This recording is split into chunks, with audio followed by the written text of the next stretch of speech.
के साथ यदि श्रृंगार कर रहा हो तो उसे देखकर तो ऐसा लगता है कि ये पुरुष बहुत कामी है, जो अपनी स्त्री से इतना अटैच है। देखो, हम सांसारिक लोग भी पति पत्नी होते हैं, और भगवान राम और सीता, राधा कृष्ण और लक्ष्मी नारायण भी पति पत्नी हैं। तो एक सवाल खड़ा हुआ कि हम लोग जैसे पति पत्नी होते हैं, हम अपनी पत्नी का श्रृंगार करें, पत्नी हमारा श्रृंगार करें, तो हम लोगों के श्रृंगार में ना वासनाएं जाग जाती हैं, पत्नी के प्रति, पुरुष के प्रति। लेकिन जरा विचार करो कि जब राम श्रृंगार करते हैं माता सीता का, बालों में पुष्प लगाते हैं, श्याम सुंदर श्रृंगार करते हैं राधा रानी का, तो क्या भगवान के मन में भी विकार जागता होगा? सवाल ये खड़ा है। हम सामान्य पति पत्नी के मन में तो विकार होता ही है एक दूसरे के प्रति, इससे कोई छिपा नहीं है, ना कोई बच सकता है। क्या भगवान के मन में भी ऐसा होता है?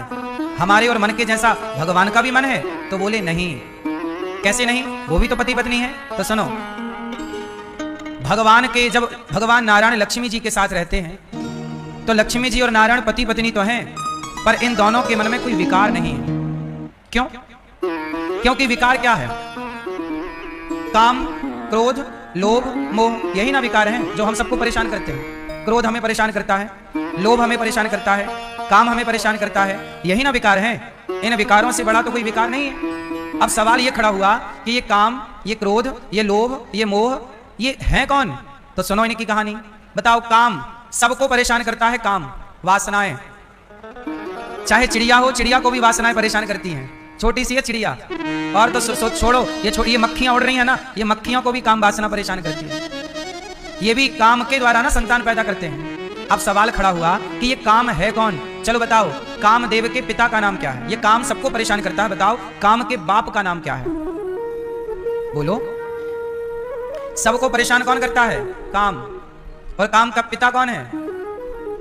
बोलो। शंकर जी ने इसी कामदेव को जला दिया था तीसरी आंख से। तीसरे नेत्र खोलकर किसे जलाया? कामदेव को। तब काम का शरीर जल गया। तब कामदेव की पत्नी रति बोली कि अब मैं बिना पति के कैसे रहूंगी? तब शिव बोले चिंता ना करो, ये कामदेव अगली बार भगवान का पुत्र बनकर प्रकट होगा, कृष्ण का। तो भगवान श्री कृष्ण के जो पहले पुत्र हैं, जिनका नाम प्रद्युम्न है, वह साक्षात कामदेव के अवतार हैं। तो कामदेव कौन है? भगवान का बेटा। कामदेव कौन है? भगवान का बेटा, पुत्र। अच्छा ये बताओ, जैसे हम लोग संसार, जैसे हम लोग बच्चे पैदा करते हैं तो स्त्री पुरुष के मिलन से बच्चा पैदा होता है, यही ना प्रोसेस है? स्त्री पुरुष के मिलन से बच्चा पैदा होता है। पर सवाल खड़ा हुआ कि जब भगवान नारायण ने बच्चा पैदा किया तो अपनी नाभि से कमल को प्रकट किया, कमल में ब्रह्मा जी प्रकट हुए। क्या वहां कोई स्त्री थी जिससे बच्चा पैदा हो? भाई संसार में तो बच्चा पैदा करने के लिए दो लोग चाहिए, स्त्री और, इन दोनों के बिना बच्चा पैदा नहीं हो सकता। लेकिन जब भगवान नारायण सृष्टि करना चाहते हैं तो उन्हें किसी स्त्री की जरूरत नहीं पड़ती। वो संकल्प मात्र से संकल्प लें कि मेरा पुत्र हो, तो नाभि से कमल निकलता है और ब्रह्मा जी प्रकट हो जाते हैं। संकल्प की सृष्टि। ये संसार में मैथुनी सृष्टि है। ये जो सृष्टि है, ये कौन सी सृष्टि है? मैथुनी सृष्टि है। और जो भगवान सृष्टि करते हैं वो कौन सी सृष्टि होती है? संकल्प। कैसी सृष्टि होती है? बोलो। संकल्प मात्र से। भगवान संकल्प लेते हैं कि मेरा पुत्र ब्रह्मा प्रकट हो जाए, तो नारायण की नाभि से कमल प्रकट होता है, कमल में ब्रह्मा जी। फिर ब्रह्मा जी संकल्प लेते हैं कि मेरी भ्रकुटी से एक बालक प्रकट हो, तो भ्रकुटी से बालक प्रकट होता है, रोता हुआ, उसी का नाम, उन्हीं का नाम भगवान शंकर, रुद्र नाम पड़ा। ब्रह्मा जी से प्रकट कौन हुआ? ब्रह्मा जी के पुत्र नारद हैं। बोलो। ब्रह्मा जी की पत्नी का नाम क्या है? बोलो। ब्रह्माणी। ब्रह्मा जी की पत्नी कौन? ब्रह्माणी। ब्रह्माणी, नारद जी ब्रह्मा से ही प्रकट हो गए, उन्हें स्त्री की जरूरत नहीं पड़ी। जब भगवान ने मनुष्य को बनाया और संसार को चलाने का प्रोसेस किया, तब ना भगवान ने ये मैथुनी सृष्टि बनाई। इसके पहले संकल्प की सृष्टि होती है। बोलो हाँ। चलो बताओ, आज इस धरती पे कौन प्राणी है जो संकल्प की सृष्टि करता है? चलो बताओ, आप साइंस को जानते होंगे, बताओ कौन जीव जंतु ऐसा है? आपको पता है एक जीव ऐसा है आज भी जो संकल्प से सृष्टि आज भी करता है? बताओ कौन है? मोर नहीं। कोई जीव आज भी ऐसा है जो संकल्प से सृष्टि करता है। संकल्प से कैसे? जैसे अब सुनो, ये कछुआ होता है ना, कछुआ, कछुआ की जो कछवी होती है, ये कछवी अपने बच्चों को, अंडे को ना पानी के बाहर रखती है और पानी के बाहर रख के जमीन पे गाड़ देती है, मतलब गड्ढा खोदती है, अंडा रखती है, फिर उसके ऊपर मिट्टी विट्टी डाल के चली आती है। फिर वो पानी के भीतर रहते रहते अपने बच्चों का चिंतन करती है और वो संकल्प लेती है कि अब मेरे बच्चे हो जाएं, तो वो उसके संकल्प मात्र से उसके बच्चे वहां जब वो जाती है दोबारा, तो उसके बच्चे वहां तब प्राप्त हो जाते हैं। तो ये जीवों की सृष्टि आज भी ईश्वर ने कुछ बचा रखा है एविडेंस के रूप में, ताकि आज के युग में विश्वास होना कठिन है तो विश्वास बना रहे। तो आज भी जब देखो भगवान जब सृष्टि करते हैं तो कैसे सृष्टि करते हैं? संकल्प की। राम जी के पुत्र हुए लवकुश, तो कैसे पुत्र हुए? ऐसे ही जैसे आज के पुत्र होते हैं? नहीं। माता सीता कौन है? साक्षात लक्ष्मी। राम कौन है? साक्षात नारायण। भगवान राम ने संकल्प लिया कि मेरे पुत्र हो जाएं, पुत्र हो गए, पत्नी गर्भवती हो गई। अब जैसे देवकी माता गर्भवती हो गई, 8वें गर्भ में भगवान कृष्ण पहुंच गए। तो हमारा जन्म तो होता है देखो मां की योनि से। हमारा और आपका जन्म कैसे हुआ? मां की योनि से ना बाहर आए हम सब लोग। लेकिन भगवान कैसे जन्म लेते हैं? भगवान हमारी तरह जन्म थोड़ी लेते हैं कि नरा जुड़ा है फिर नरा कटेगा और योनि के द्वारा बाहर आए। नहीं, भगवान जब प्रकट होते हैं, भादों का महीना आया, कृष्ण पक्ष की अष्टमी तिथि आई, रात्रि के 12 बजे, तो देवकी के यहाँ गर्भ से नहीं प्रकट हुए, ऐसे ही प्रकट हो गए आकाश में, चतुर्भुज रूप में प्रकट हो गए। योनि से प्रकट नहीं हुए कि जैसे माँ का बच्चा हम और आप पैदा हुए, ऐसे भगवान। इसलिए क्या लिखा? भय प्रकट कृपाला दीन दयाला। जन्म नहीं, हम लोगों का होता है जन्म, भगवान का होता है प्राकट्य। इसलिए हम जन्मा है, भगवान अजन्मा है। इसलिए कुछ लोग कहते हैं कि भगवान भी तो पत्नी वाले हैं, पति वाले पत्नी पति रहते हैं। हम पति पत्नी में और भगवान पति पत्नी में अंतर है। हम पति पत्नी में और भगवान पति पत्नी में अंतर सिर्फ इतना है कि हम जो सृष्टि करेंगे वो मैथुनी होगी, और भगवान जो करते हैं वो संकल्प मात्र से। भगवान संकल्प लें तो आज ये पूरा ब्रह्मांड नष्ट हो जाए, और तुरंत संकल्प लें तो जस का तस तैयार हो जाए। ये भगवान के संकल्प से संसार चलता है। भगवान की व्यवस्थाएं ऐसी। कई बार लोगों को डाउट होता है कि भगवान जन्म कैसे लेते हैं, मरते कैसे हैं? तो सुनो ना, भगवान जन्म लेते हैं ना तो भगवान मरते हैं। एक दिव्य शक्ति का नाम, दिव्य एनर्जी का नाम ईश्वर है, जिसने ये सब प्रपंच रचा, बनाया। जब हम पैदा हुए तब पीपल बना बनाया था। जब हम पैदा हुए तब नदी बनी बनाई थी। जब आपके बाप दादे पैदा हुए तब भी नदी बनी बनाई थी, तब भी समुद्र बना बनाया था। जब आपके दादा परदादा पैदा हुए तब भी सूर्य बना बनाया था, चंद्रमा बनी बनाई थी। सवाल ये खड़ा हुआ कि भैया ये सब बनाया किसने होगा? बिना बनाए तो कुछ ना बनता। एक बहुत बड़े वैज्ञानिक से किसी ने पूछ लिया कि भैया भगवान है कि नहीं। किसी वैज्ञानिक से एक बच्चे ने सवाल कर लिया कि बताओ भगवान है या नहीं। तो वैज्ञानिक बोले कि कल आना, तुम्हारे प्रश्न का उत्तर हम कल देंगे। तो उस वैज्ञानिक ने अपने कमरे में कुछ चीजें बनाई, मिसाइल बनाई, डेमो रखा, एक इंजन बनाया, इंजन का डेमो वहां पे रखा, सब चीजें बनाई। तो सामने वाला उस बच्चे ने फिर सवाल किया कि ये आपने बनाया है? तो वैज्ञानिक महोदय ने बोला कि नहीं, मैंने नहीं बनाया, ये तो अपने से बन गया। तो उस बच्चे ने कहा कि सर ये अपने से कैसे बन सकता है? आपके कमरे में रखा है, और इसे कोई बनाया होगा तब ना ये मिसाइल बनी होगी, इसे कोई बनाया होगा तब ना इंजन बना होगा। बिना बनाए इंजन कैसे बन सकता है? बिना बनाए मिसाइल कैसे बन सकती है? बिना बनाए बम कैसे बन सकता है? बंदूक कैसे बन सकती है? तब वैज्ञानिक ने कहा पागल, जब बिना बनाए इंजन नहीं बन सकता तो बिना बनाए ये संसार कैसे बना होगा भाई? ये संसार है। अच्छा एक बात बताओ, फल है तो वृक्ष जरूर होगा, ये बात सही है कि झूठी है? क्या ऐसा है कि फल है पर वृक्ष ना हो, पेड़ ना हो? क्या ये संभव है? मैया फल है तो फल ये दर्शा रहा है कि वृक्ष जरूर होगा, पेड़ जरूर होगा। बोलो हाँ, यदि वृक्ष है, सॉरी फल है तो वृक्ष जरूर होगा। वृक्ष ना होता तो फल कदापि ना होता। उसी तरह जैसे फल है तो वृक्ष का अपने आप पता लग रहा है कि है, उसी तरह ये संसार है तो भगवान का पता लग रहा है कि भगवान है तब तो बनाया गया है। ईश्वर पेड़ ना होता तो फल कैसे होता? भगवान ना होते तो संसार ना होता। सिंपल है ना? साइंस के तरीके से भी तो समझो। साइंस यही तो कहता है कि वस्तु है तो बनाने वाला होगा, बिना बनाए कोई भी वस्तु नहीं बनती। तो बताओ आपकी किडनी किसने बनाई? तुम्हारी माँ के पेट में किडनियां थोड़ी होती हैं, पर तुम 4 बच्चे पैदा हुए अपनी माँ से, तो तुम चारों में किडनियां हैं कि नहीं? लीवर है कि नहीं? अब तुम माँ को जरा फाड़ कर देखो, एक किडनी ना मिलेगी एक्स्ट्रा, उसकी जहां की तहां है, पर तुम्हारे भीतर भी आ गई। बोलो हाँ, नहीं आई? किसने डाल दिया? तुम माँ को जब माँ भगवान के घर चली जाए तो पूरा सिस्टम खोल कर देखना, एक भी एक्स्ट्रा आंख ना मिलेगी पेट में। पर तुम पैदा हुए तो 2 आंख, फिर तुम्हारा भाई आया तो 2 उसकी 4, फिर तुम्हारा तीसरा भैया आ गया, 6 आंख पेट में थी तुम्हारी माँ की, कहां से आ गई? क्यों जी, माँ के पेट में कोई आंखें बनती हैं क्या? बोलो कौन है ये? आंख है तो आंख बनाने वाला भी ना होगा? किडनी लीवर है तो कोई बनाने वाला तो होगा। कोई इंसान बनाने वाला होता तो किडनियां बाजार में बिकती, भैया किडनी ले लो।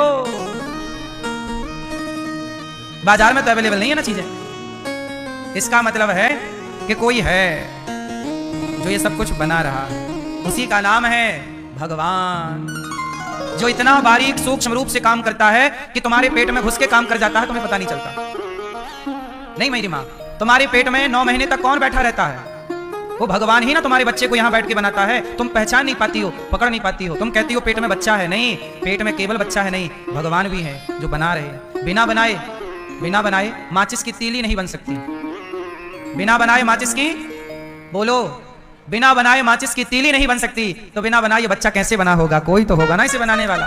उसी का नाम परमात्मा है, भगवान है, ईश्वर है। उसी को अलग अलग नामों से पुकारते हैं। उसी को कोई गॉड कहता है, उसी को कोई राम कहता है, कृष्ण कहता है, नारायण कहता है, हरि कहता है, शंकर कहता है। कुछ भी कहो, जाकी रही भावना जैसी, प्रभु मूरत देखी तिन तैसी।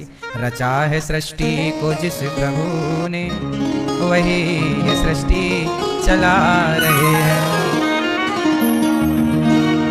जो पेड़ हमने लगाया पहले, जो पेड़ हमने लगाया पहले, उसी का फल हम अब पा रहे हैं। रचा है सृष्टि को जिस प्रभु ने, वही ये सृष्टि चला रहे। क्या बढ़िया संसार बनाया। इसी धरा से शरीर पाए, इसी धरा से शरीर पाए, इसी धरा में फिर ये समाए। क्या व्यवस्था है, यहीं से बनता है और यहीं मिलता है। इसी धरा से शरीर पाए, इसी धरा में फिर ये समाए। है सत्य नियम यही धरा का, है सत्य नियम यही धरा का। एक आ रहे हैं, एक जा रहे हैं। बच्चा पैदा होता है और दादाजी टपक गए, एक गए, एक आए। यही ना नियम है। बच्चा पैदा हो गया, पोता, और दादाजी टाटा बाय बाय। एक आ रहा है, एक जा रहा है। क्या ईश्वर का सिस्टम है, क्या व्यवस्था है, क्या मैनेजमेंट है। आपके घर में ज्यादा पैसा हो, घर बड़ा हो, तो आप एक वो रखते हैं ताकने वाला, है ना, क्या बोलते हैं, सिक्योरिटी, है ना। भाई देख लेना सब कोई सामान अव्यवस्थित ना हो, सेफ्टी सिक्योरिटी रखते कि नहीं। लेकिन ईश्वर ने इतना बड़ा संसार बनाया, एक भी सिक्योरिटी नहीं। क्यों बताओ क्यों? क्योंकि उसे पता है कि तुम एक रत्ती चोरी कर ही नहीं सकते। यहां से कौन लेके गया है कि तुम लेके जाओगे? कोई नहीं ले जा सकता एक दिन का। इसलिए ईश्वर ने कोई सिक्योरिटी रखी ही नहीं, सुरक्षा कर्मी रखा ही नहीं। जिन्होंने भेजा जगत में जाना, तय कर दिया लौट के फिर से आना। अच्छा ये बताओ, आप लोगों को किन्होंने भेजा? हो मेरी मैया। आपको किसने भेजा? किसने भेजा आपको? जिन्होंने भेजा जगत में जाना, किन्होंने भेजा आपको? भगवान ने। और जिन्होंने भेजा है ना, उन्होंने पहले से तय कर रखा है कि आप मरोगे कब। आपके आने की टिकट हो गई ना, जाने की भी सबकी हो चुकी है, बस टिकट हाथ में नहीं आई है। सबकी टिकट जाने की भी हो चुकी है, सबकी तारीख निश्चित है, किसको कब मरना है। ये बात सही है कि गलत है? जिन्होंने भेजा जगत में जाना, तय कर दिया लौट के फिर से आना।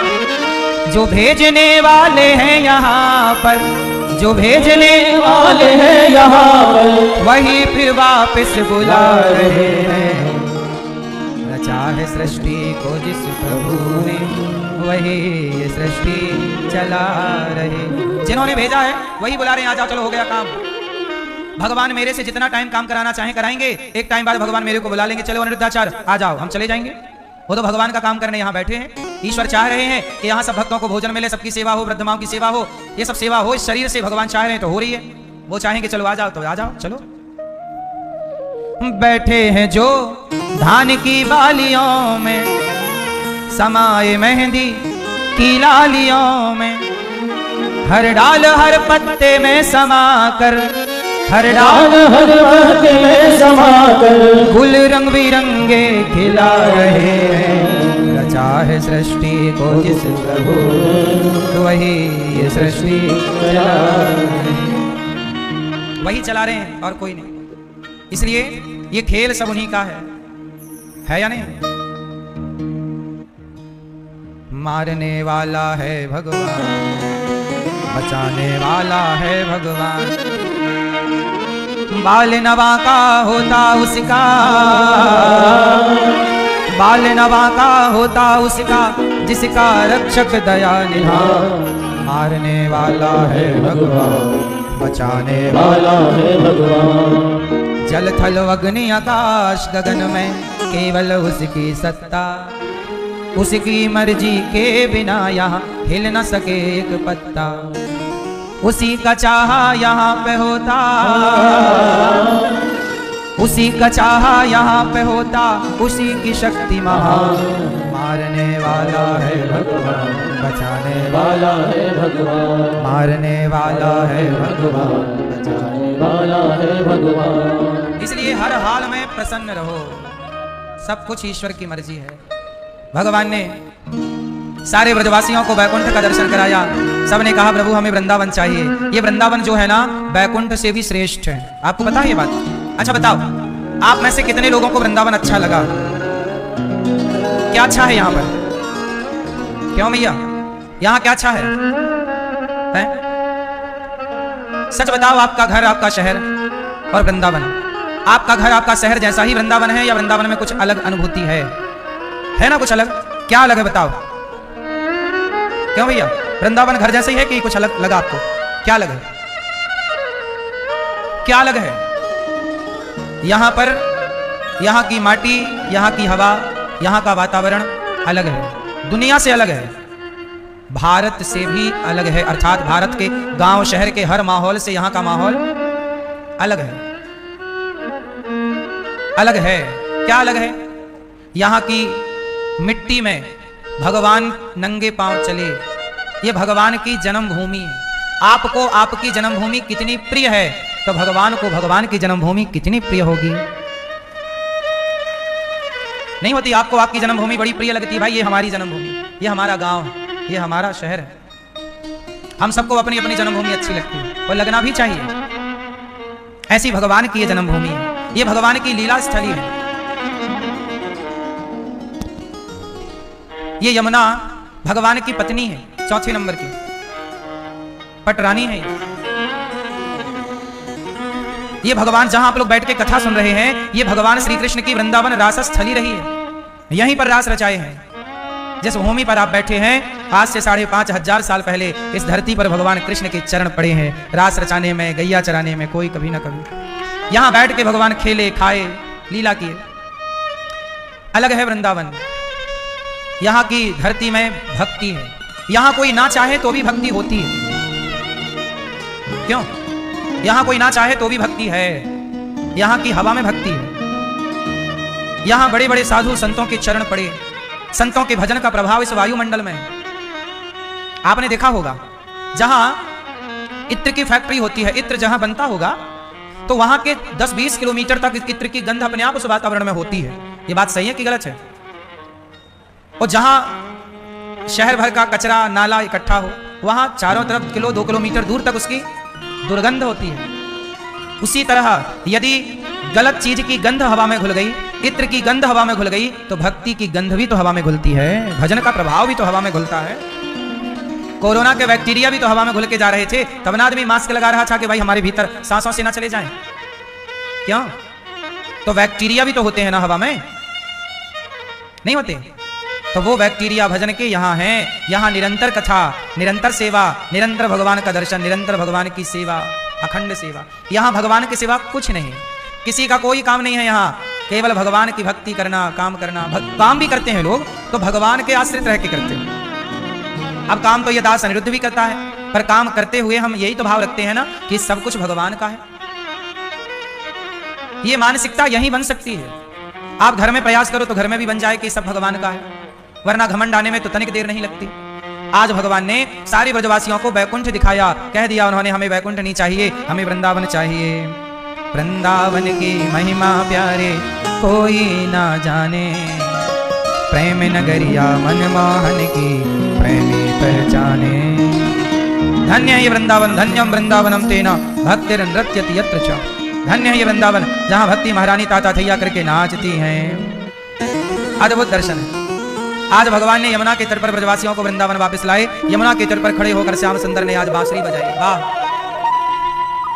गजब की बांसुरी बजती है वृंदावन बसैया की, करूं तारीफ मुरली की या मुरली के बजैया की। आज भगवान ने बांसुरी बजाई। क्यों? आज भगवान रास रचाना चाहते हैं। गजब, ये बांसुरी भगवान को बड़ी प्रिय लगती है? बांसुरी भगवान को क्या लगती है? क्यों? बांसुरी बनती है बांस की, पोली होती है, भीतर से क्या होती है? खाली। भीतर से क्या है? बोलो, भीतर से क्या है?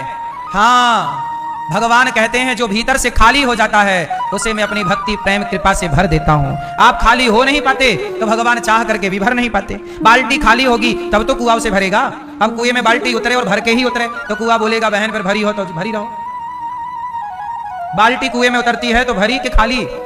बोलो बोलो, खाली होगी तब ना कुआं भरेगा उसे। उसी तरह आपको पहले खाली होना पड़ेगा। आप लोग भरे हैं किससे? क्रोध से, लोभ से, बुराइयों से, वासनाओं से, ना जाने कितनी तरह का आपने छल कपट भीतर भर रखा है। उसके प्रति ईर्ष्या, उसके प्रति द्वेष, उसके प्रति घृणा, उसके प्रति नफरत। सास के प्रति घृणा है, बहू के प्रति नफरत है। ये भरा है कि नहीं आप लोगों के अंदर? 10 साल पुरानी बात आपको 10 की 10 याद है। कथा याद नहीं होती। सास की बातें याद रखती हैं सारी बहुएं, बहू की बातें याद कर लेती हैं सासें, लड़ती रहती हैं। उन्हीं बातों को उठा उठा तुमने ऐसा कहा था 10 साल में, फिर लड़ाई चालू हो गई। उन्हीं बातों, जिन बातों का कोई लेना देना नहीं। बोलो हाँ, आप लोग खाली नहीं हैं। बांसुरी क्या है? जोर से, खाली है। खाली है तो भगवान ने कृपा ऐसी की कि उसे अपने होठों से चिपका लिया। नहीं, भगवान ने उसे अपने अधरों से लगा लिया, क्योंकि खाली है। जब जीव खाली होता है तो भगवान उसे अपने हृदय से लगा लेते हैं, चिपका लेते हैं अपने हृदय से। खाली तो बनो। निर्मल मन जन सो मोहि पावा, मोहि कपट छल छिद्र न भावा। निर्मल हो जाओ, खाली, बांसुरी बन जाओ। बांसुरी, कोई कितना भी छेद करे तुम में, कोई कितनी भी बुराई करे तुम्हारी, बांसुरी में कितने छेद हैं? 7। बांसुरी के ऊपर छेद किया करने वाले ने, लेकिन बांसुरी ने छेद करने वाले को कभी गाली नहीं दी। बेचारी जब बोली तो इतना मीठा बोली कि जहर से भरा हुआ सांप भी नाच उठा। इतना मीठा बोली। आप भी थोड़ा बांसुरी से सीखो, क्या मीठा बोलना। आप लोग ऐसा बोलते हो कि सास बेचारी मर जाती है, बहू बेचारी मर जाती है। ऐसा बोलते हैं लोग, बड़ा कठोर। बोलो हाँ। आप ऐसा बोलते हो कि बाप रोने लग जाता है, बेटा रोने लग जाता है, लोग रोने लग जाते हैं। इतना कठोर ना बोला करो। बांसुरी मीठा बोलती है। तब गोपियों ने कहा, बंसी, ए बांसुरी, ए बंसी, बंसी ओ बंसी, बंसी ओ बंसी, इतना बता तूने कौन सा पुण्य किया है। खुश होकर कान्हा ने तुझको हाथों में थाम लिया है। बंसी बोलो ना, बंसी बोलो ना।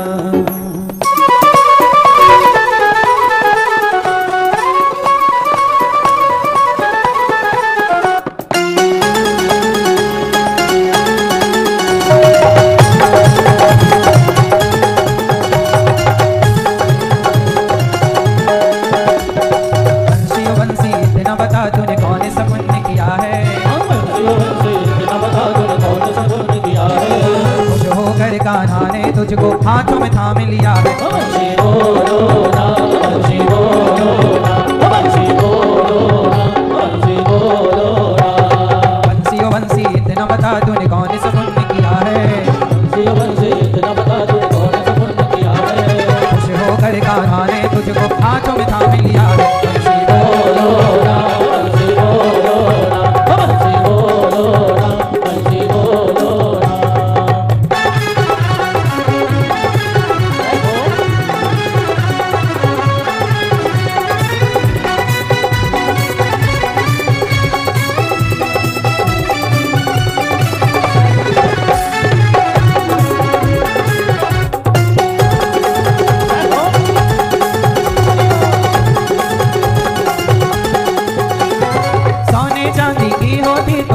क्या कर जाती, बांस की हो करके मुरली तो है इतना तड़पाती।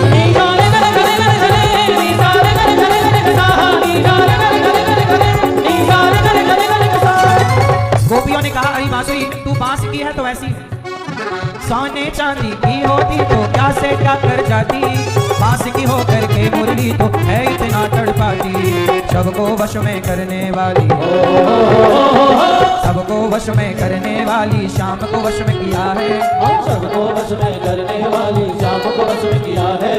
खुश होकर कान्हा ने हमको हाथों में थाम लिया है। बंसी बोलो ना, बंसी बोलो ना, बंसी बोलो ना, बंसी बोलो ना।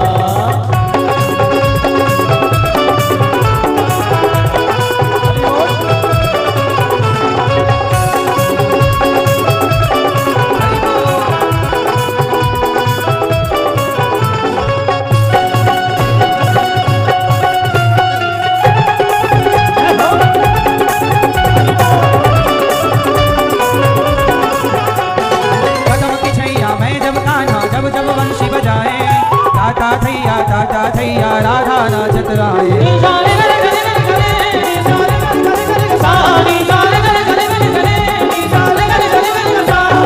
पदम की छैया में जब कान्हा जब जब वंशी बजाए, ताता थैया राधा नाचत आए।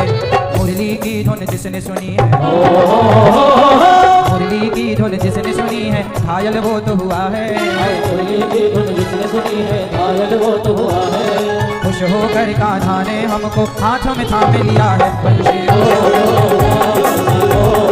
ना, बंशी बोलो ना, बंशी बोलो ना। हरि बोल।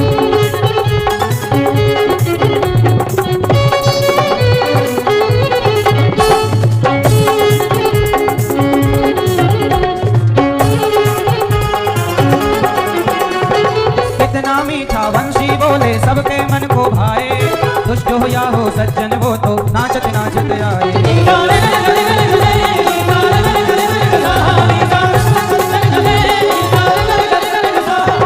इतना मीठा वंशी बोले सबके मन को भाए, दुष्ट हो या हो सज्जन वो तो नाचत नाचत आए। मुरली की धुन जिसने सुनी है, मुरली की धुन जिसने सुनी है घायल वो तो हुआ है। मुरली की धुन जिसने सुनी है घायल वो तो हुआ है। खुश होकर कान्हा ने हमको हाथों में थाम लिया है। बंशी बोलो ना, बंशी बोलो ना, बंशी बोलो ना, बंशी बोलो ना। बंशी ओ बंशी इतना बता तूने कौन से पुण्य किया है। बंसी बंसी इतना बता तूने कौन से पुण्य किया है। खुश होकर कान्हा ने तुझको हाथों में थाम लिया है। बंशी बोलो ना, बंसी बोलो ना, बंसी बोलो ना, बंसी बोलो ना। बंसी बोलो ना, बंसी बोलो ना, बंसी बोलो ना, बंसी बोलो ना। सोने चांदी की होती तो क्या से क्या कर जाती, बांस की हो करके मुरली तो है इतना तड़पाती। सबको वश में करने वाली, सबको वश में करने वाली शाम को वश में किया है। सबको वश में करने वाली शाम को वश में किया है। खुश होकर कान्हा ने तुझको हाथों में थाम लिया है। वंशी बोलो ना, बंसी बोलो ना, वंशी बोलो ना।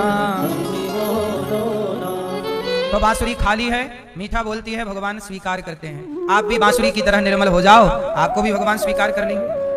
आज भगवान ने गोपियों को बुलाया, रास रचाने का मन हुआ। भगवान पिता रात्रि शरदोत्फुल्ल मल्लिका वीक्षरन्तुं मनश्चक्रे योग माया मुपाश्रितम्। भगवान पिता रात्रि शरदोत्फुल्ल मल्लिका वीक्षरन्तुं मनश्चक्रे योग माया मुपाश्रिता। भगवान बांसुरी बजाते हैं काहे के लिए? रास के लिए। भगवान पिता रात्रि, आज रात्रि आ गई, कौन सी? भगवान की दिव्य रात्रि, जिसे दिव्य रात्रि कहते हैं। शरदोत्फुल्ल मल्लिका, शरद पूर्णिमा की रात्रि। वीक्षरन्तुं रंतुं, रमण करने का मन हुआ तो किसका आश्रय? योग माया मुपाश्रिता, माया का आश्रय लिया भगवान ने। किसका? माया। ये माया किसे कहते हैं? क्यों माया किसे कहते हैं? माया मैया माया किसे कहते हैं? आपकी पड़ोसन को? हाँ। मैया, ओ चश्मा वाली मैया, माया किसे कहते हैं? आपकी बहन का नाम है माया? नहीं, हमारी मौसी का नाम है माया।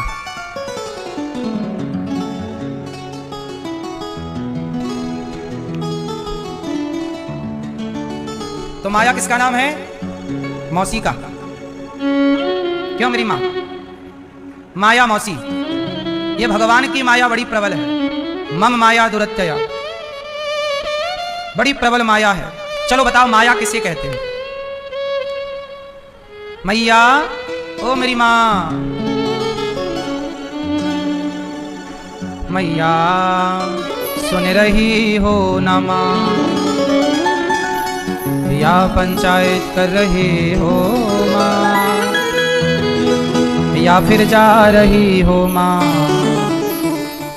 क्या कर रही हो? आप जानती हो माया किसे कहते हैं? पैसे को। पैसे को माया कहते हैं, ठीक है, कहने वाले कहते हैं, ठीक कह रही है। आप बताओ मैया माया किसे कहते हैं? माया की परिभाषा बताओ, माया को परिभाषित कीजिए। ये पीली मैया परिभाषित करेंगी हमारी। पीली मैया बैठी है ना, बताओ मेरी माँ माया किसे कहते हैं? हाँ, बैठे बैठे बताओ, खड़े ना हो। सुनो, ध्यान से सुनो, माया किसे कहते हैं? जो है नहीं, जो सब बोलो, जो है नहीं पर दिखाई पड़े, जो है नहीं पर दिखता हो, उसे माया कहते हैं। कैसे? उदाहरण, जैसे सड़क में जब आप गर्मियों में सड़क में गाड़ी से जाते हो तो आगे ऐसा लगता है सड़क में जैसे पानी भरा हो। नहीं, रेगिस्तान में ऐसा लगता है जैसे दिन में प्रकाश होता है ना, गर्मी, ऐसा लगता है पानी भरा है। मृग मारीचिका कहते हैं इसे। ऐसा लगता है पानी भरा है, पर जाकर देखो तो वहां पानी, क्यों? सही है, जो दिख रहा है पर है नहीं, इसी का नाम माया है। दूसरा उदाहरण, 2-3 उदाहरण हम देंगे, ध्यान से सुनना। एक उदाहरण आप लोगों से हम लेंगे, इसके लाखों उदाहरण हैं। 2-3 हम देते हैं, एक आपको देना पड़ेगा। जब आप दे दोगे तो हमें समझ आ जाएगा कि आपने समझ लिया माया को। पहला उदाहरण कि पानी की भ्रांति है पर पानी, पहला। दूसरा, जो अपना है नहीं पर दिखाई पड़ता हो। चलो ये बताओ, आपका बेटा आपका है नहीं, ईश्वर का दिया प्रसाद है ना, वो सब ईश्वर ने बनाया, लेकिन आप क्या कहते हो? मेरा है नहीं आपका, पर आप सारी जिंदगी यही कहते हो मेरा। जो आपका नहीं है पर आपका सा दिखाई पड़ता है। आपका है नहीं, जो है नहीं पर दिख रहा है अपना सा, इसी का नाम माया है। तुम किस में उलझे हो? माया। बेटा क्या है? माया। बेटी क्या है? माया। चलो बताओ, ये पैसे किसके हैं? आपके जेब में जो पैसे हैं वो किसके हैं? जोर से। इसमें तो कहीं भगवान का नाम नहीं लिखा। नोट के ऊपर लिखा रहता है भारतीय रिजर्व बैंक। बोलो हाँ, क्या लिखा है? भारतीय रिजर्व। ये नोट आपके पास तो है, आप कहते हो ये मेरा है। जब 500 के नोट बंद हो गए तो बताओ आपके पास थे पर काम कर पाए? फिर इसका मतलब ये प्रॉपर्टी आपके पास होते हुए भी आपकी नहीं है, सरकार जब चाहे बंद कर दे। बोलो हाँ, ये बैंक की, ये सरकार की प्रॉपर्टी है, ये व्यवस्था के लिए आपको दी गई है। बोलो हाँ, ये आपका है नहीं पर आपका सा लगता है, यही माया है। अब दिखता नहीं, टिकती नहीं है। माया चंचल है ना, लक्ष्मी चंचल है। लक्ष्मी जी का नाम ही माया है, ये समझो। चलो ये बताओ माया किसे कहते हैं? मैंने कुछ उदाहरण दे दिए, एक उदाहरण आप दे दो। माया किसे कहते हैं? मैं ये उदाहरण दो, हमें समझाओ जरा। जैसे हमने आपको समझाया ऐसे एक बार हमें समझाओ, माया किसे कहते हैं? सवाल है, उत्तर दो। माया किसे कहते हैं? जैसे आप बताओ। जैसे क्यों मैया? जैसे ये शरीर, हमें लगता है ये शरीर मेरा है, ये लगता है ये हाथ मेरा। आज मेरी आंख में दर्द है, ऐसे तो कहते हो ना आप लोग। आज मेरी कमर में दर्द है, आज मेरे घुटने में दर्द है। मेरा घुटना, मेरी कमर, मेरा हाथ, मेरी आंख। सच बताओ, ये आंख आपकी है? तो आप क्या कहते हो? मेरी आंख। घुटना आपका है? आपका था तो फिर बीमार क्यों पड़ गया घुटना? आपका था तो ठीक कर लो। इसका मतलब कि हम लोग इस शरीर में भी एक मेहमान की तरह रहते हैं। एक दिन ये शरीर भी हमें छोड़कर, लेकिन हम लोग शरीर में रहते रहते इस अज्ञान में बंध जाते हैं कि जो अपना है नहीं, जो है नहीं पर दिखता है। ऐसा दिखता है कि ये आंख मेरी है, ये पांव मेरा है, पर है नहीं अपना। ये भी माया है। आप इस शरीर में कैसे रहते हैं?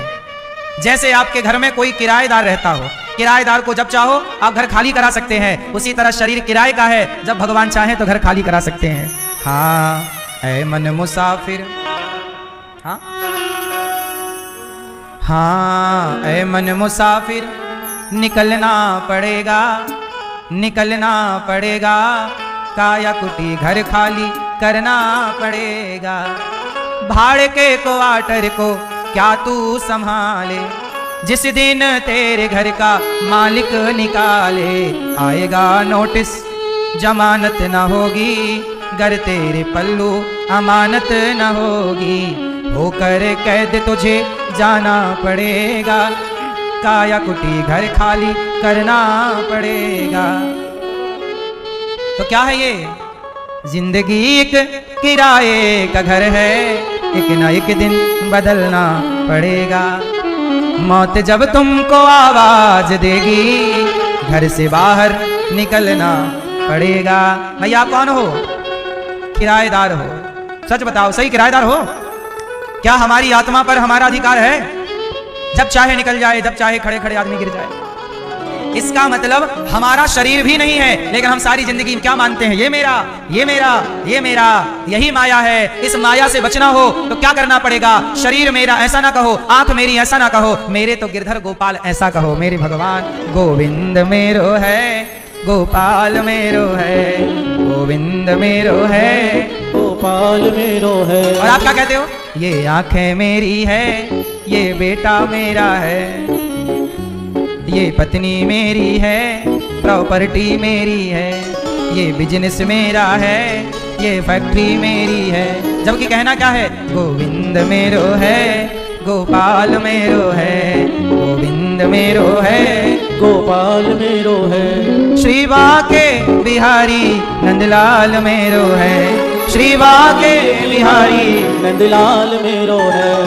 गोविंद मेरो है, गोपाल मेरो है, गोविंद मेरो है, गोपाल मेरो है। मीराबाई बढ़िया कहती है, मेरे तो गिरधर गोपाल दूसरों ना।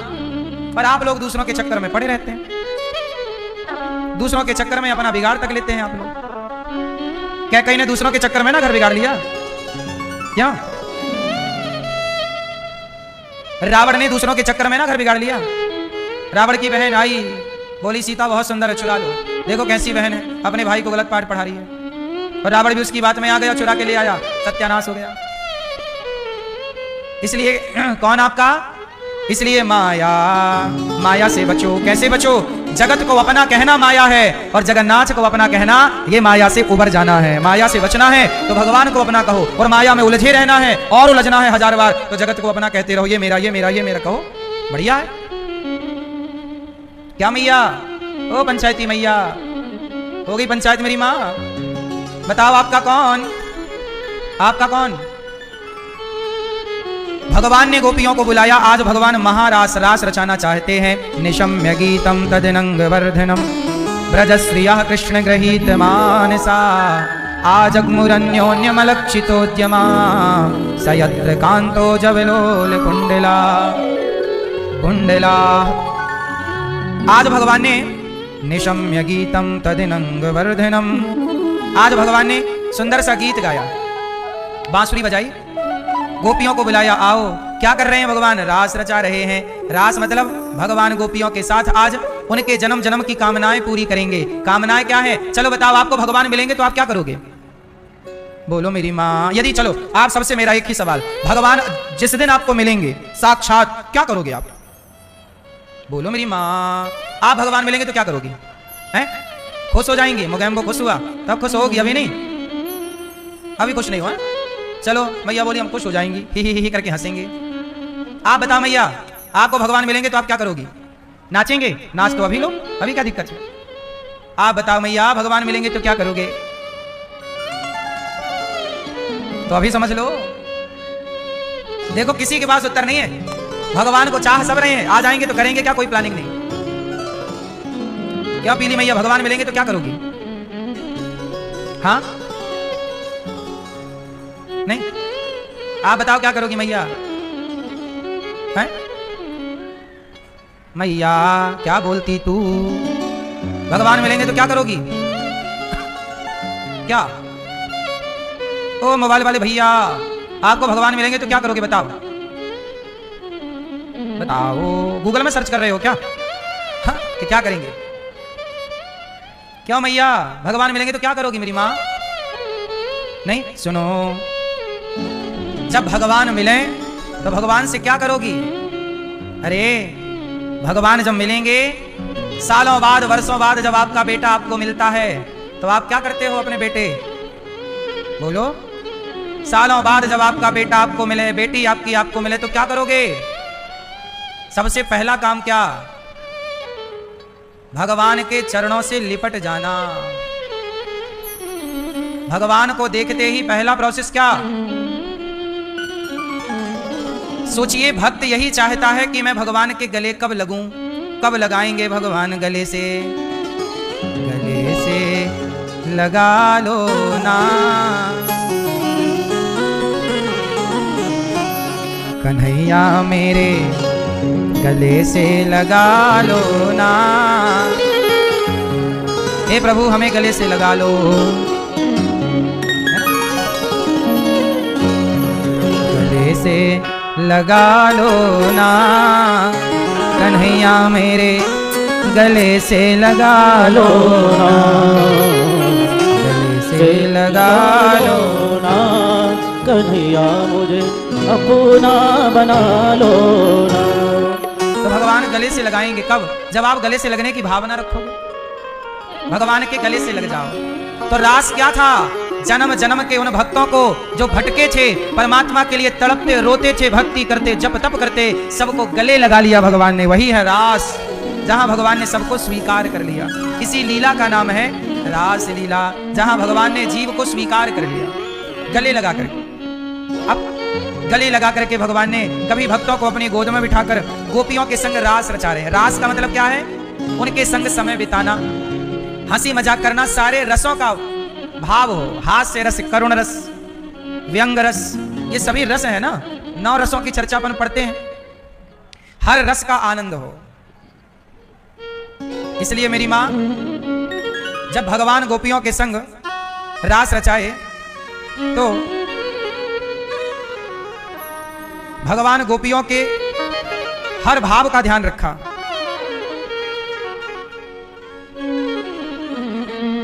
हर रस का पूरा पूरा ख्याल ईश्वर ने रखा। करुण रस में करुणा हुई। पहला रस क्या है? करुण रस।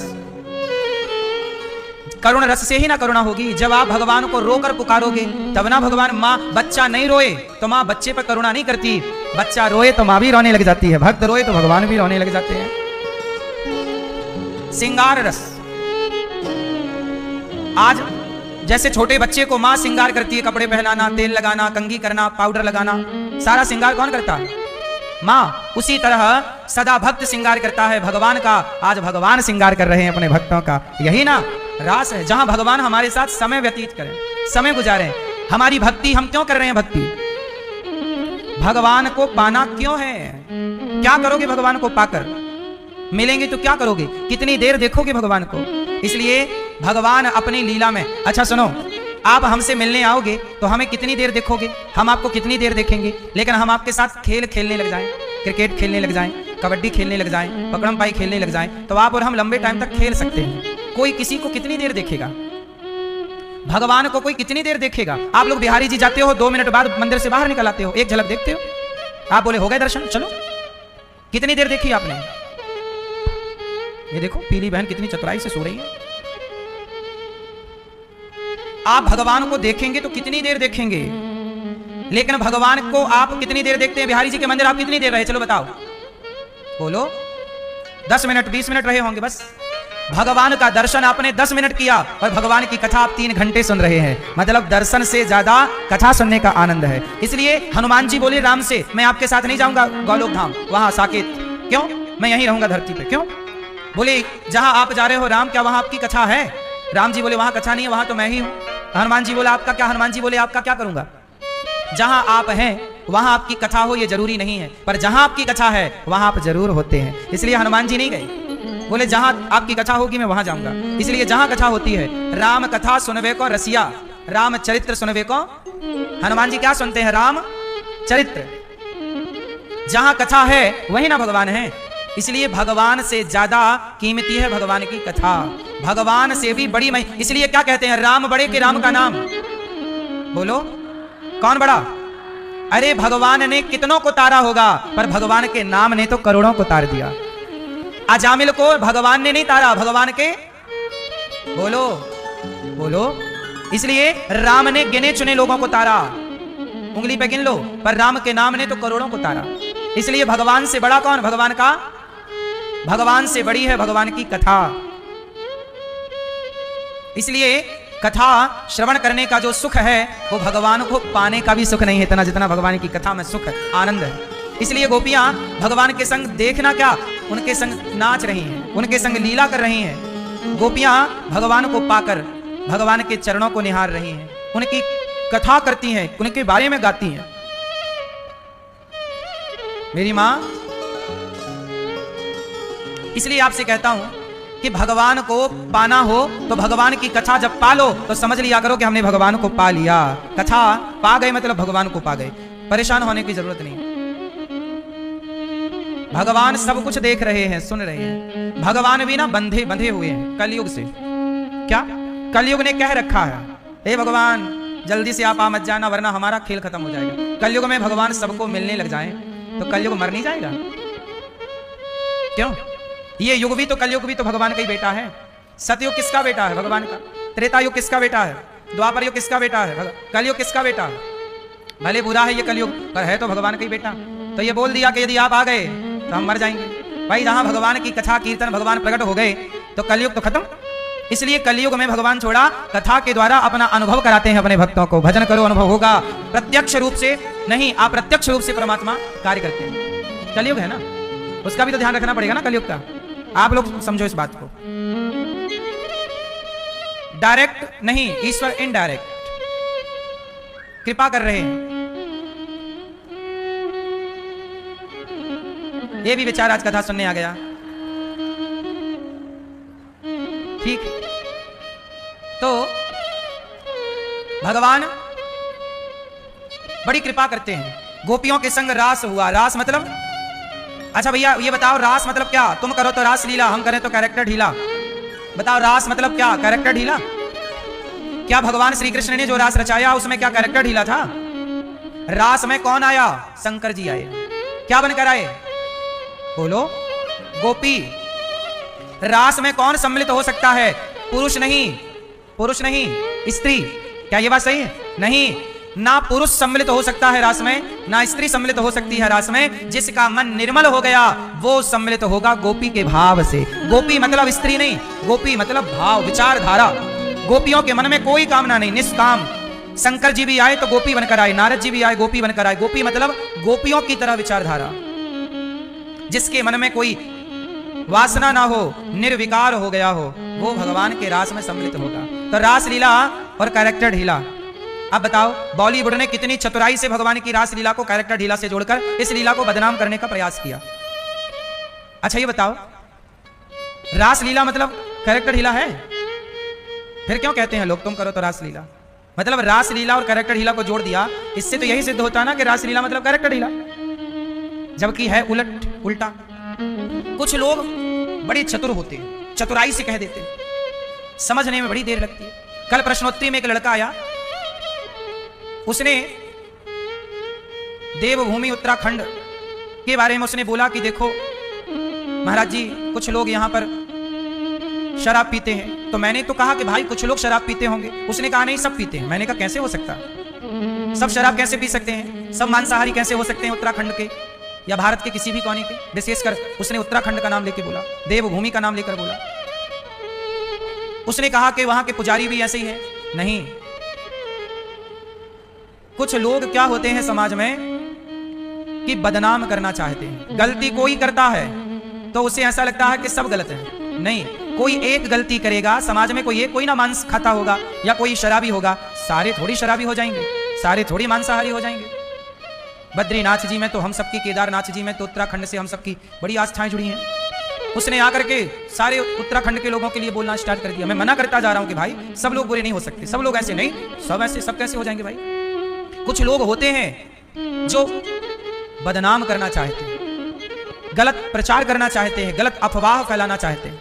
जो करता है गलत काम, उसका नाम लेके बोलो कि ये गलत है, ये गलत है। हर जगह अच्छे बुरे लोग होते होंगे, पर मैं मना करता जा रहा हूं कि भाई सब बुरे कैसे हो सकते हैं।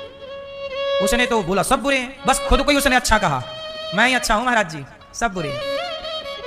सब कैसे बुरे हो जाएंगे भाई। उत्तराखंड के लाखों लोग कथा सुनते हैं, लाखों लोग भगवान बद्रीनाथ जी का दर्शन करते हैं, कैसे बुरे हो जाएंगे सारे। ऐसे ही है कि अफवाह फैल जाती है और कुछ लोग उस अफवाह को ही सच मान लेते हैं। इसलिए ऐसी अफवाहों से हम सबको बचना चाहिए। हम सबको मांस शराब से बचना चाहिए। हम सबको भगवान के प्रति बड़ी श्रद्धा रखनी चाहिए। और कोई आपके परिवार में खाता पीता हो तो उसे समझाओ। कोई परिवार का खाता पीता हो, इससे ये नहीं होता कि पूरा राज्य ही खाता पीता होगा। सब नहीं हो सकते इस धरती पे, सब बुरे नहीं हो सकते और सब अच्छे नहीं हो सकते। अच्छे बुरे से धरती भरी है। ऐसे ही ये अफवाह फैला दी कि रासलीला मतलब कैरेक्टर ढीला। रासलीला भगवान की एक जगत के पालनहार की वह लीला है जब भगवान अपने भक्तों से मिलते हैं। उस मिलन की लीला को रास लीला कहते हैं। जहां व्यक्ति जन्म जन्म के तपस्या पुण्य करके भगवान तक पहुंचता है, उस पहुंचने के बाद जो मिलन है, उस मिलन का नाम रास है, ना कि कोई कैरेक्टर ढीला।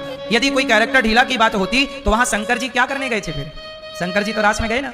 तो शंकर जी कामदेव को जलाने वाले। लेकिन समाज में कुछ लोग गलत प्रचार करते हैं। सोचिए, भगवान तक को नहीं छोड़ते बदनाम करने से, तो इंसानों की तो छोड़ दो।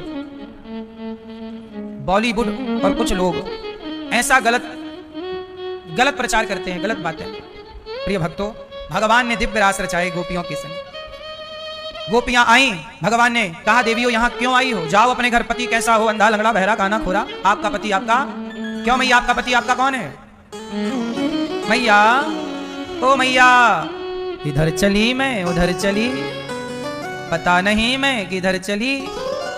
वीडियो बनाने लगी मैं खड़े होके, बस मैया बैठो मेरी माँ।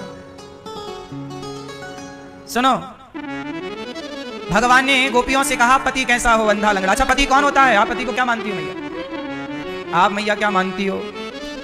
आप पति को क्या मानती हो? पति को पति मानती हूं मैं। आप मैया क्या मानती हो? हैं? भगवान, झूठ बोलना पाप है। नदी किनारे सांप है,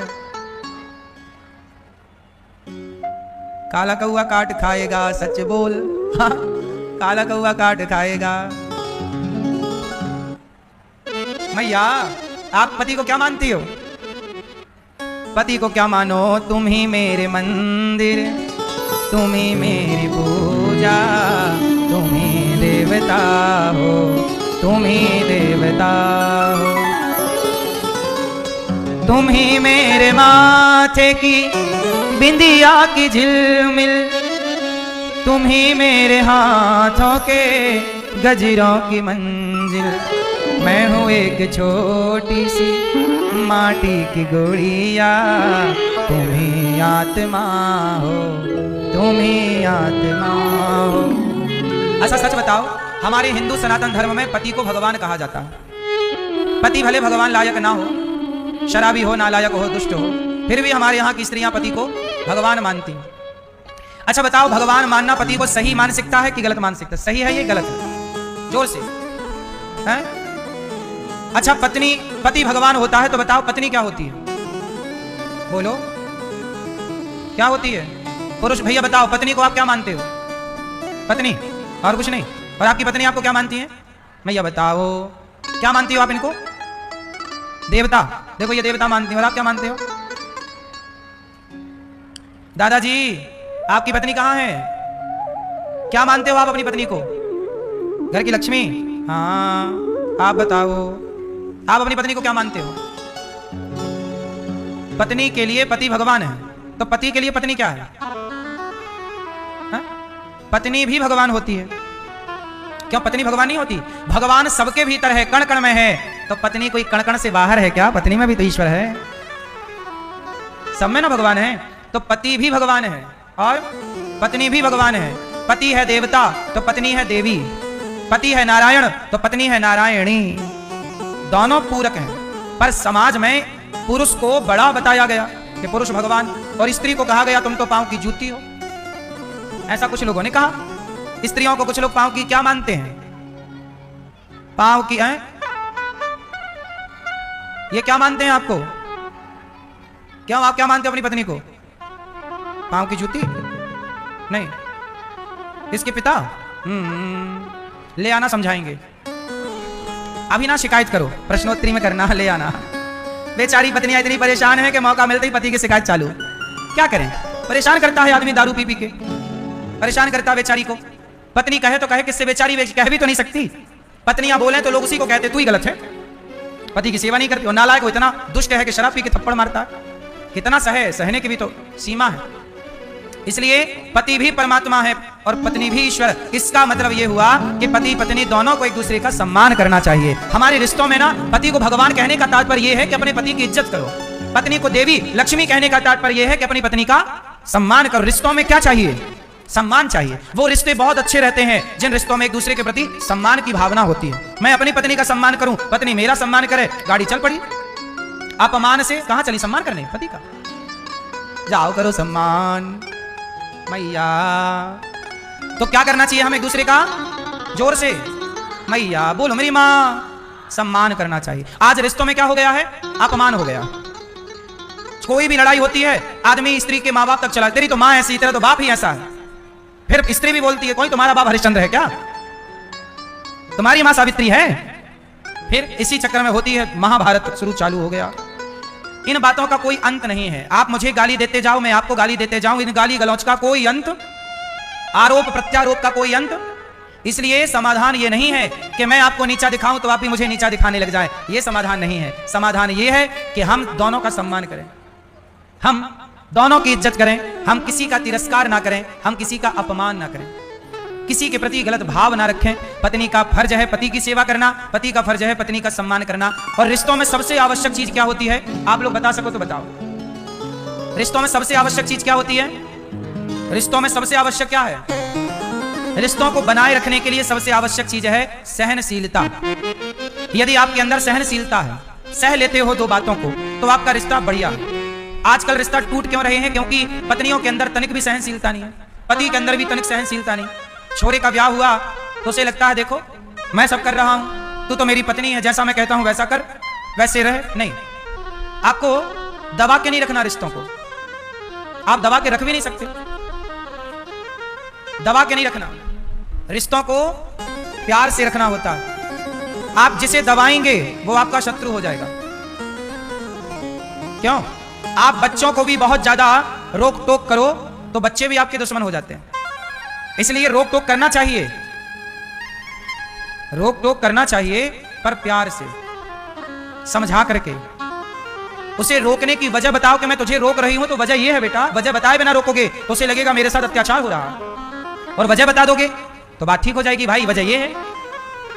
इसलिए रिश्तों में सहनशीलता चाहिए। पत्थर भी मूर्ति तब बनता है जब हथौड़ी और छेनी की चोट को सहता है। जो पत्थर चोट खाकर टूट गया वो कंकड़ बन गया, और जो पत्थर चोट सह गया वो शंकर बन गया। सहता है पत्थर तो पूजता है, सहेगा नहीं तो फिर कैसे रहेगा? बात सही है, सहना जरूरी है। पति की बात सह लो, पत्नी की बात सह लो, जो सहता है वो रहता है। चलो बताओ, आपके जब लड़ाई होती है पति पत्नी में तो सॉरी कौन बोलता है? कौन कौन सॉरी बोलता है? कौन सॉरी बोलता है बताओ? क्यों भैया, आपकी लड़ाई होती है पत्नी से? नहीं, ये तो कह रही है होती है।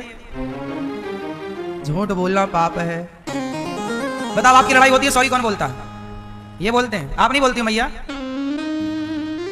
क्यों आप? मैं सॉरी कौन बोलता है लड़ाई में? आप? पति नहीं बोलते एक भी बार? क्यों दादाजी? देख लो इधर भी। बताओ, आप सॉरी बोलते हो? पत्नी है आपकी, लड़ाई होती है? नहीं, लड़ाई नहीं होती आपकी कभी? कौन सॉरी बोलता है? पहले कौन बोलता है? पहले ये। आप क्यों नहीं बोलते? चलो बताओ, उस लड़ाई होने के बाद जो पहले सॉरी बोलता है वो समझदार है या बेवकूफ है? कौन समझदार? बोलो। जो पहले सॉरी बोले वो समझदार, और जो बाद में सॉरी बोले वो पहले सॉरी क्यों बोलना चाहिए? पहले सॉरी जो बोलेगा, इससे यह पता लगता है कि आप समझदार हैं और आप ना गलती ना होने पर भी आपने झुक करके रिश्तों को बचा लिया। कहीं आपकी अकड़ से रिश्ते टूट ना जाएं। बाल्टी कुएं में उतरती है ना तो झुकती है तब ना भरती है, झुके ना तो भरे कैसे? इसलिए झुकता वही है जिसमें जान होती है। अकड़ खास मुर्दे की पहचान होती है। अकड़ किसमें होती है? मुर्दे में। मुर्दा अकड़ जाता है, जो अकड़ रखता हो वो जिंदा ही मुर्दा है। इसलिए अकड़ नहीं होनी चाहिए। झुक करके रिश्तों को बचा लो। कई बार ना झुकने से रिश्ते टूट जाते हैं और बाद में पश्चाताप होता है कि काश सॉरी कह दिया होता, झुक गए होते तो आज ये स्थितियां ना होती। बहुत लोगों के तलाक इसलिए हो जाते हैं, झुकते नहीं है। मैं क्यों सॉरी बोलूं, मैं क्यों झुकूं, मेरी गलती है क्या? कई बार आपकी गलती नहीं होती फिर भी झुकना पड़ता है। यार झुक लो, समझदार हो। कब तक लड़ाई करोगे? वो लड़ाई किससे करनी? तुम्हारी पत्नी है, वो तुम्हारा पति है। अपनों से क्या लड़ना? लड़ना हो तो दुश्मनों से लड़ो, आतंकवादियों से लड़ो। पत्नी से क्या? पत्नी कोई आतंकवादी है क्या? पति कोई आतंकवादी है क्या? लड़ाई तो देखो पाकिस्तान से हुई, हमारी सेना ने मस्त मार दे ठिकाने पे, बम बम बम, मजा आ गया। हमारी सेना ने गजब कर दिया, घुटने टेकने पे मजबूर कर दिया 4 दिन में पाकिस्तान को। लड़ाई लड़ो तो ऐसी लड़ो बिंदास।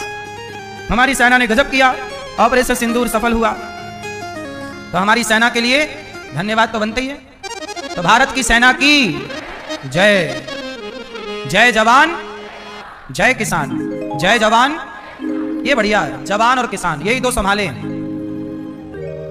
इन दोनों का आदर सम्मान ज्यादा होना चाहिए। देश के हीरो यही हैं, हाँ या ना? देखो सेना ने गजब किया, मतलब उसके पाकिस्तान की तरफ से हमारी तरफ जो फेंके गए बम इत्यादि, ड्रोन इत्यादि सब हवा में नष्ट कर दिए गए। क्या गजब की प्लानिंग है। मोदी जी ठीक काम कर रहे हैं। क्यों? हाँ, देश की सुरक्षा, इसलिए वो राफेल खरीदते रहे। विपक्ष कहता रहा राफेल खरीद लाए, देखो काम आया कि नहीं राफेल? ऐसे वक्त के लिए लेना। युद्ध 4 दिन का है, लेकिन 4 दिन के युद्ध के लिए भी तैयारियां 20 साल से ना करनी पड़ती। इसलिए सारे हथियार लेने चाहिए, करना चाहिए तैयारियां, पता नहीं कब क्या हो जाए। तैयारी रहो, तैयारी रखो। इसलिए लड़ना है तो दुश्मनों से लड़ो। पति पत्नी नहीं लड़ना चाहिए, सास बहू नहीं लड़ना चाहिए, जेठानी देवरानी नहीं लड़ना चाहिए। भाई भाई को, किसको लड़ना चाहिए? दुश्मन से लड़ो। आपका दुश्मन कौन? पति। बताओ किस किस को मजा आया? पाकिस्तान हिंदुस्तान के युद्ध में सेना ने पछाड़ दिया हमारी सेना। मजा आया कि नहीं? हाँ। पाकिस्तान की अकड़ खत्म। ऐसे दुश्मनों को ऐसी सबक सिखाना चाहिए। हर साल ऐसी सबक सिखा देना चाहिए। साल में 1-2 डोज देना चाहिए उसको।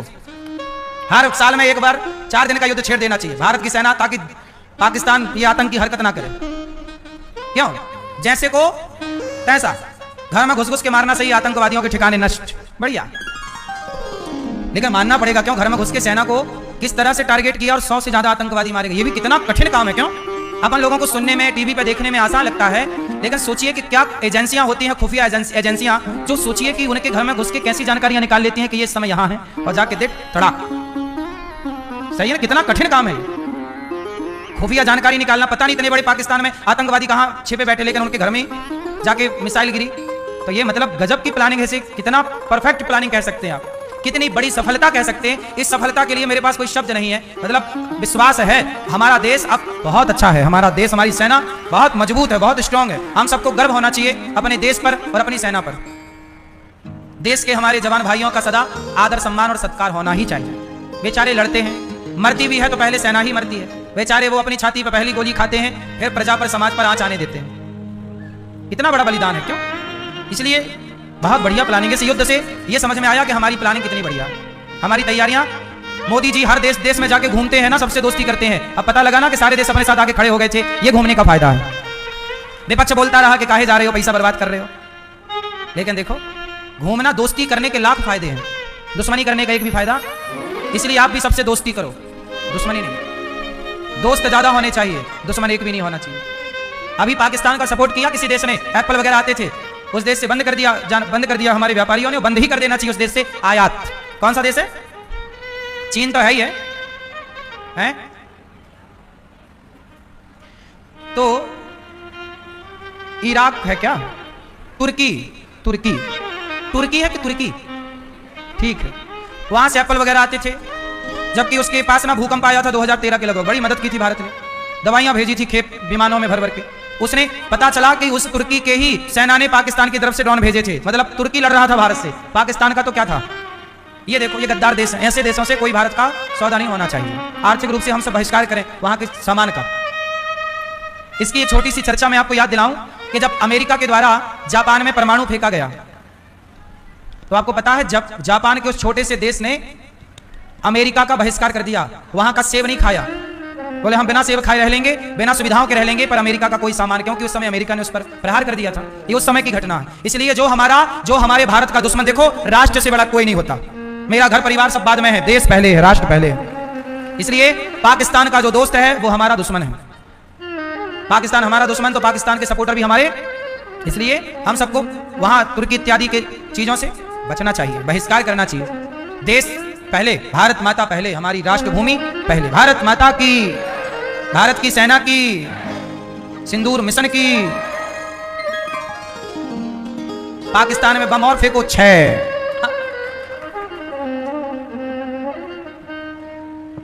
क्यों मैया, क्या बोलती तू? आप गई नहीं लड़ने, सास से लड़ती रही।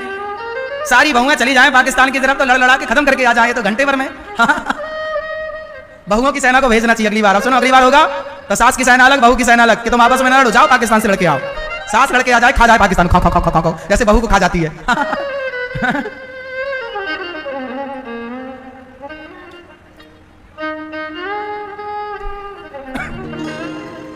भगवान ने गोपियों के संग रास रचा करके आज उन पर बड़ी कृपा की। गोपियां भगवान के संग झूम रही हैं, तभी गोपियों को अभिमान आ गया कि हम कितनी सुंदर हैं। भगवान गोपियों को छोड़कर अंतर्धान हो गए, सारी गोपियां रोने लग गई। हे प्रभु कहां चले गए? देखो कृष्ण का वियोग, कहते ना वियोग के बाद संयोग का सुख है, इसलिए दूरी होना जरूरी है। दूरी होने के बाद जब करीबी होती है तो उस मिलन का सुख कई गुना ज्यादा होता है। इसलिए पहले वियोग हुआ, गोपियों को अभिमान आ गया हम बड़ी सुंदर हैं। गोपियां भगवान गोपियों को छोड़कर चले गए, सारी गोपियां तड़प गईं, हे कृष्ण कहां चले गए, हे नंदन नंदन कहां चले गए। तब सारी गोपियों ने एक गीत गा करके श्याम सुंदर को पुकारा। गोपियों ने गाया जयति तेधिकम जन्मना ब्रजः श्रयते इंदिरा शाश्वतात्रे दयति दृश्यता दीक्षिता बधा वैरिता सभा तां विचिन्वते शरदुदाशये साधु जात सा सरसि जोदया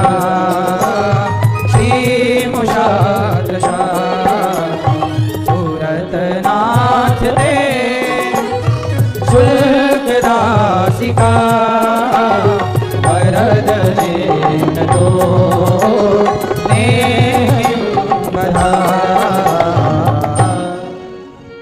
गोपियां रोई, हे श्याम सुंदर हमारा आपके सिवा कोई नहीं है, हम मर जाएंगी, कृष्ण जाना ही था तो क्यों कालिया नाग के विष से बचा लिया हे श्याम सुंदर।